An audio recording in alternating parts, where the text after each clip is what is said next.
नमो बुद्धाय।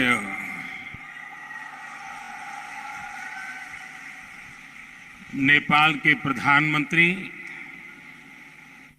सम्माननीय श्री शेर बहादुर देउबा जी, आदरणीय श्रीमती आरजू देउबा जी, सभा में उपस्थित नेपाल सरकार के मंत्रीगण, बड़ी संख्या में उपस्थित बौद्ध भिक्षु एवं बौद्ध धर्मावलंबी, विभिन्न देशों से पधारे गणमान्य अतिथिगण, देवी और सज्जनों, बुद्ध जयंती को पावन अवसर में यह सभा में उपस्थित यहाँ हरू सबैलाई संपूर्ण नेपालवासीहरूलाई र विश्वका सबै श्रद्धालु जनलाई लुम्बिनीको पवित्र भूमिबाट बुद्ध पूर्णिमाको धेरै धेरै शुभकामना।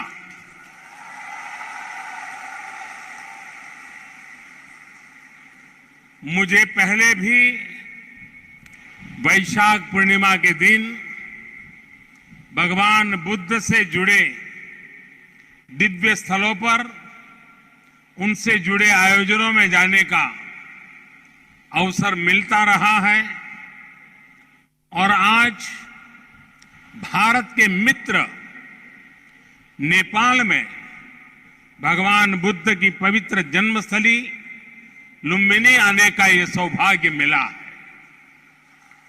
कुछ देर पहले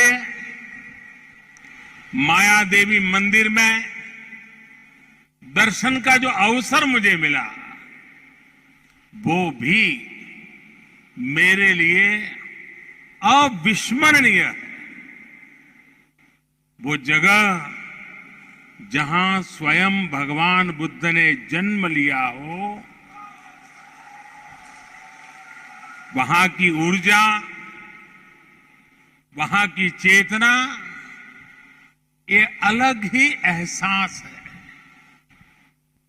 मुझे देखकर भी खुशी हुई कि इस स्थान के लिए 2014 में मैंने महाबोधि वृक्ष की जो सैपलिंग भेंट की थी, वो अब विकसित होकर एक वृक्ष बन रहा है। साथियों, चाहे पशुपतिनाथ जी हो,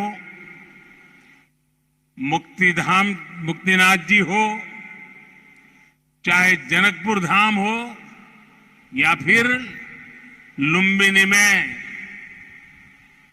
जब जब नेपाल आता है, नेपाल अपने आध्यात्मिक आशीर्वाद से मुझे कृतार्थ करता है। साथियों, जनकपुर में मैंने कहा था कि नेपाल के बिना हमारे राम भी अधूरे हैं।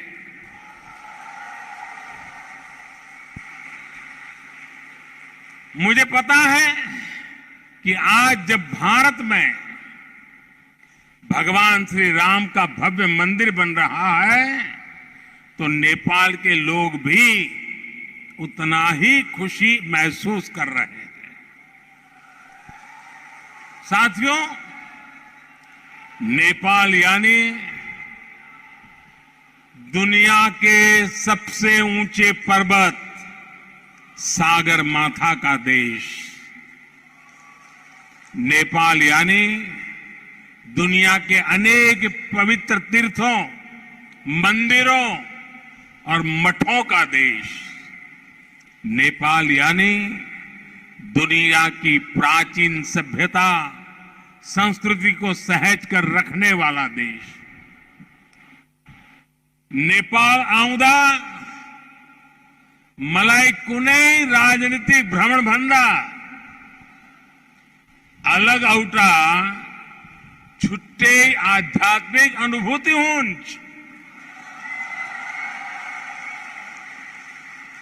भारत और भारत के लोगों ने हजारों सालों से नेपाल को इसी दृष्टि और आस्था के साथ देखा है। मुझे विश्वास है अभी कुछ समय पहले जब शेर बहादुर देवबा जी, श्रीमती आरजू देवबा जी भारत गए थे और जैसा अभी देवबा जी ने वर्णन किया बनारस का, काशी विश्वनाथ धाम की यात्रा की थी, तो उन्हें भी ऐसी ही अनुभूति भारत के लिए भी होना बहुत स्वाभाविक है। साथियों, ये साझी विरासत, ये साझी संस्कृति, ये साझी आस्था और ये साझा प्रेम, यही हमारी सबसे बड़ी पूंजी है।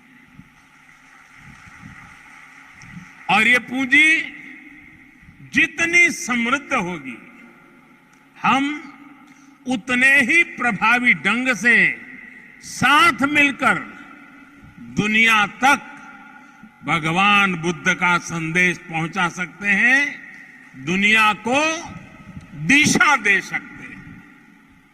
आज जिस तरह की वैश्विक परिस्थितियां बन रही हैं, उसमें भारत और नेपाल की निरंतर मजबूती होती मित्रता, हमारी घनिष्ठता संपूर्ण मानवता के हित का काम करेगी। और इसमें भगवान बुद्ध के प्रति हम दोनों ही देशों की आस्था, उनके प्रति असीम श्रद्धा हमें एक सूत्र में जोड़ती है, एक परिवार का सदस्य बनाती है। भाई और बहनों, बुद्ध मानवता के सामूहिक बोध का अवतरण है।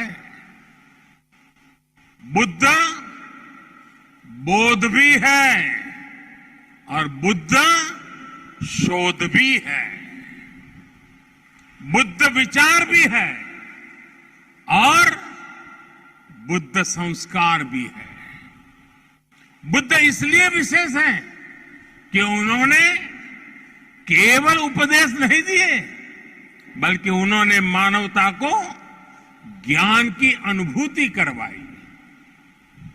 उन्होंने महान वैभवशाली राज्य और चरम सुख सुविधाओं को त्यागने का साहस किया।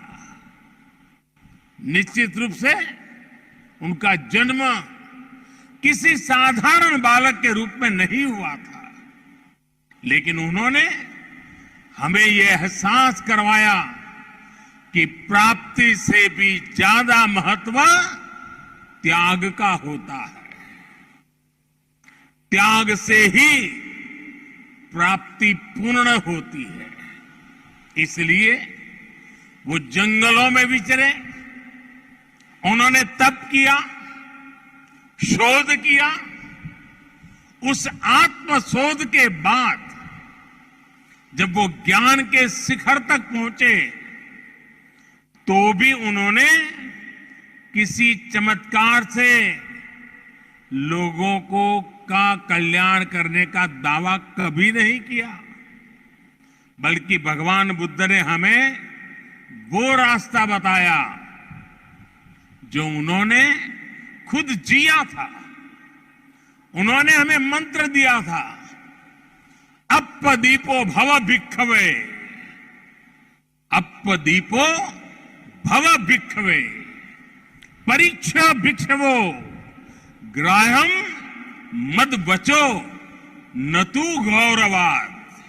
अर्थात अपना दीपक स्वयं बनो, मेरे वचनों को भी मेरे प्रति आदर के कारण ग्रहण मत करो, बल्कि उनका परीक्षण करके उन्हें आत्मसात करो। साथियों, भगवान बुद्ध से जुड़ा एक और विषय है, जिसका मैं आज जरूर जिक्र करना चाहता हूं। वैशाख पूर्णिमा का दिन लुम्बिनी में सिद्धार्थ के रूप में बुद्ध का जन्म हुआ। इसी दिन बोध गया में वो बोध प्राप्त करके भगवान बुद्ध बने और इसी दिन कुशीनगर में उनका महापरिनिर्वाण हुआ। एक ही तिथि, एक ही वैशाख पूर्णिमा पर भगवान बुद्ध की जीवन यात्रा के ये पड़ाव केवल संयोग मात्र नहीं था, इसमें बुद्धत्व का वो दार्शनिक संदेश भी है जिसमें जीवन, ज्ञान और निर्वाण तीनों एक साथ है, तीनों एक साथ जुड़े हैं। यही मानवीय जीवन की पूर्णता है और संभवतः इसीलिए भगवान बुद्ध ने पूर्णिमा की इस पवित्र तिथि को चुना होगा। जब हम मानवीय जीवन को इस पूर्णता में देखने लगते हैं तो विभाजन और भेदभाव के लिए कोई जगह नहीं बचती। तब हम खुद ही वसुधैव कुटुंबकम की उस भावना को जीने लगते हैं जो सर्वे भवन्तु सुखिनः से लेकर भवतु सब्ब मंगलम, भवतु सब्ब मंगलम के बुद्ध उपदेश तक झलकती है। इसलिए भौगोलिक सीमाओं से ऊपर उठकर बुद्ध हर किसी के हैं, हर किसी के लिए हैं। साथियों, भगवान बुद्ध के साथ मेरा एक और संबंध भी है जिसमें अद्भुत संयोग भी है और जो बहुत सुखद भी है। जिस स्थान पर मेरा जन्म हुआ, गुजरात का वडनगर, वहां सदियों पहले बौद्ध शिक्षा का बहुत बड़ा केंद्र था। आज भी वहां प्राचीन अवशेष निकल रहे हैं जिनके संरक्षण का काम जारी है। और हम तो जानते हैं हिंदुस्तान में कई नगर ऐसे हैं, कई शहर, कई स्थान ऐसे हैं जिसको लोग बड़े गर्व के साथ उस राज्य के काशी के रूप में जानते हैं। भारत की विशेषता रही है और इसलिए काशी के समीप सारनाथ में मेरी आत्मीयता आप भी जानते हैं। भारत में सारनाथ, बोध गया और कुशीनगर से लेकर नेपाल में लुम्बिनी तक ये पवित्र स्थान हमारी सांझी विरासत और सांझे मूल्यों का प्रतीक है। हमें इस विरासत को साथ मिलकर विकसित करना है और आगे समृद्ध भी करना है। अभी हम दोनों देशों के प्रधानमंत्रियों ने यहां India international centre for Buddhist culture and heritage का शिलान्यास भी किया है। इसका निर्माण international Buddhist confederation of India द्वारा किया जाएगा। हमारे सहयोग के इस दशकों पुराने सपने को साकार करने में प्रधानमंत्री देवबाजी ने उनका अहम योगदान है। लुम्बिनी डेवलपमेंट ट्रस्ट के अध्यक्ष के रूप में उन्होंने इंटरनेशनल बुद्धिस्ट कॉन्फेडरेशन को इसके लिए जमीन देने का निर्णय लिया था और अब इस प्रोजेक्ट को पूरा करने में भी उनकी ओर से पूरा सहयोग किया जा रहा है। इसके लिए हम सभी हृदय से उनके आभारी हैं। मुझे खुशी है कि नेपाल सरकार बुद्ध सर्किट और लुम्बिनी के विकास के सभी प्रयासों को सहयोग दे रही है, विकास की सभी संभावनाओं को भी साकार कर रही है। नेपाल में लुम्बिनी म्यूजियम का निर्माण भी दोनों देशों के साझा सहयोग का उदाहरण है। और आज हमने लुम्बिनी बुद्धिस्ट यूनिवर्सिटी में doctor Baba Saheb Ambedkar chair for Buddhist studies स्थापित करने का भी निर्णय लिया। साथियों, भारत और नेपाल के अनेक तीर्थों ने सदियों से सभ्यता, संस्कृति और ज्ञान की विशाल परंपरा को गति दी है। आज भी इन तीर्थों में पूरी दुनिया से लाखों श्रद्धालु हर साल आते हैं। हमें भविष्य में अपने इन प्रयासों को और गति देनी होगी। हमारी सरकारों ने भैरवा और सौडौली में इंटीग्रेटेड चेकपोस्ट बनाने जैसे फैसले भी लिए हैं। इसका काम भी शुरू हो गया है। ये पोस्ट बनने के बाद बॉर्डर पर लोगों के आवागमन के लिए सुविधा बढ़ेगी। भारत आने वाले इंटरनेशनल टूरिस्ट ज्यादा आसानी से नेपाल आ सकेंगे। साथ ही इससे व्यापार और जरूरी चीजों के ट्रांसपोर्टेशन को भी गति मिलेगी। भारत और नेपाल दोनों ही देशों के बीच मिलकर के काम करने के लिए ऐसी अपार संभावनाएं हैं। हमारे इन प्रयासों का लाभ दोनों देशों के नागरिकों को मिलेगा। साथियों, भारत और नेपाल बीच को संबंध हिमालय जस्ते अटल छे। हिमालय जति के पुरानो छे। हमें अपने इन स्वाभाविक और नैसर्गिक रिश्तों को हिमालय जितनी ही नई ऊंचाई भी देनी है। खान पान, गीत संगीत, पर्व त्योहार और रीति रिवाजों से लेकर पारिवारिक संबंधों तक जिन रिश्तों को हमने हजारों सालों तक जिया है, अब उन्हें साइंस, टेक्नोलॉजी और इंफ्रास्ट्रक्चर जैसे नए क्षेत्रों से भी जोड़ना है। मुझे संतोष है कि इस दिशा में भारत नेपाल के साथ कंधे से कंधा मिलाकर काम कर रहा है। Lumbini Buddhist university, Kathmandu university और त्रिभुवन यूनिवर्सिटी में भारत का सहयोग और प्रयास इसके बड़े उदाहरण हैं। मैं इस क्षेत्र में अपने आपसी सहयोग के विस्तार के लिए और भी कई बड़ी संभावनाएं देखता हूं। हम इन संभावनाओं को और भारत नेपाल के सपनों को साथ मिलकर साकार करेंगे। हमारे सक्षम युवा सफलता के शिखर पर बढ़ते हुए पूरी दुनिया में बुद्ध की शिक्षाओं के संदेशवाहक बनेंगे।